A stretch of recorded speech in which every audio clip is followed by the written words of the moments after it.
I was raised in a family of four: mom, dad, my brother, and me.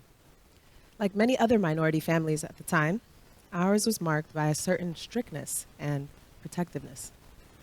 Growing up, I couldn't help but feel like an outsider compared to my peers. I struggled to fit in at school, Sunday school, and even in the sports teams that I joined.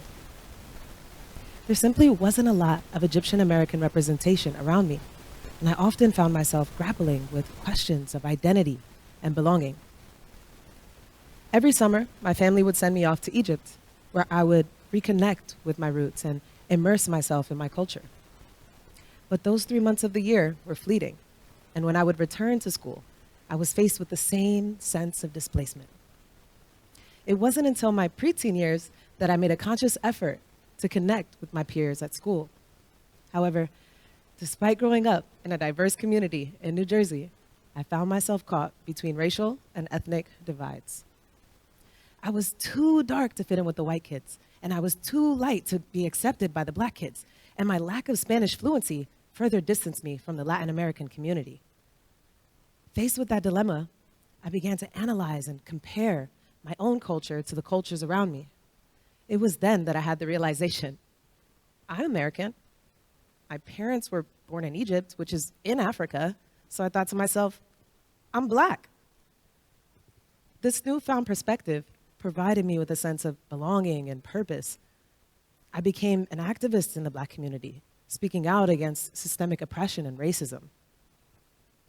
My activism shaped my purpose in life, driving me to help those less fortunate than myself and giving them the opportunities that they are equally deserving of.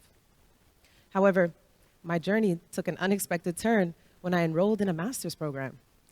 During a break session between my classes, I casually used a racial slur that I thought was okay to say while singing a song, only to be confronted by a classmate who found it deeply offensive. Her perspective challenged my own understanding of the word and its significance. Later, another classmate approached me, expressing solidarity and acceptance. She basically didn't think it was a big deal because I'm a sister, like her. These conflicting perspectives forced me to reassess my own identity and the boundaries of belonging. And even though one of the girls was reassuring, the separation between who I thought I was and who I am became extremely evident. Through introspection and research, I came to realize that I'm not defined by rigid racial categories, but rather as a person of color, embracing the richness and diversity of my heritage. This also allowed me to become more aware of the races and ethnicities that exist around me. And even if I'm not one of them, I'm still a part of them, and they are still a part of me. My journey of self-discovery through the many perspectives, including people, experiences, and my own intake of knowledge, has taught me the importance of my own identity, empathy for others, and understanding of the differences between myself and the world around me. It's taught me that by embracing myself and my identity and bridging our differences while seeking common ground, we can create a more clear understanding of self and an equitable and harmonious world for the future generations. However, that's not the end of my journey, and that is not the end of my TED Talk. I want to share an image with you guys that has deeply resonated with me on my journey of discovery and rediscovery of myself, which not only changed my perspective, but enhanced it. When you look at this image, you may see many things. For me, it reminds me of the story I just shared of how my understanding of self allows me to be who I am fully while still helping and aiding those around me who are not like me. And that what I can offer, while it might be different, may in fact be the very thing that they actually need. It reflects the principle embodied by this symbol, which translates to help me and let me help you. Allow me to illustrate this with another story from my life. In my adult days in America, before embarking on an international teaching route, I was an Uber driver. Every time I picked up a customer, I would gauge the situation to see if they were open for conversation. And when I sensed that they were, I would ask them a question. If you were to leave this world today, for whatever reason, what's one piece of advice that you would leave behind? Their responses varied, but mine remained consistent. I would tell them, all of humanity is like one collective human being. No organ is the same as the other.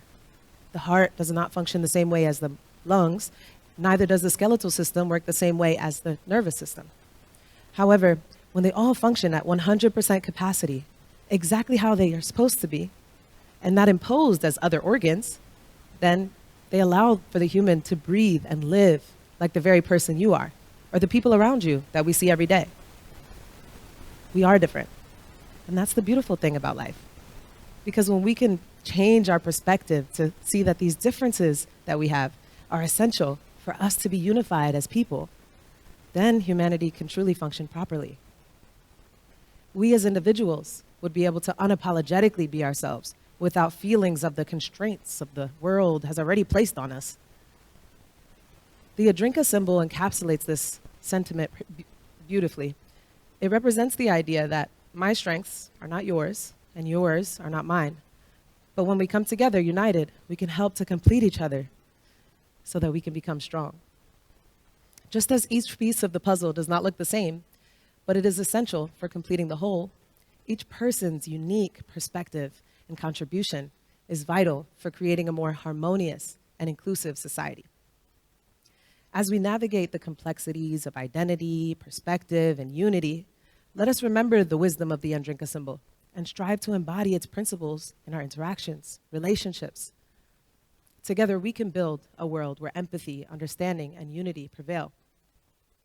As I reflect on my journey of how perspective has shaped how I view myself and others and the world around me, I'm reminded of the profound impact that perspective has had on truth. From grappling with questions of identity and belonging to confronting the complexities of racial divides, each experience has shaped my understanding of self and the functionality of the world around me. I encourage you all to take some time to think like and do what I've done and think about who you are and how you fit into society. Think of how our differences might be able to help someone else in their time of need, while also recollecting a time when someone else's different perspective helped you in your time of need. Have those conversations with your friends, with your family, with your peers. One of my colleagues once told me that the crucial and sometimes hard conversations, that's the start of true growth. Get educated. Don't be afraid to be wrong. And most importantly, be who you truly are, because you never know how you could be used to help somebody else. Let us remember the wisdom of the Adrinka symbol. Help me and let me help you. Thank you.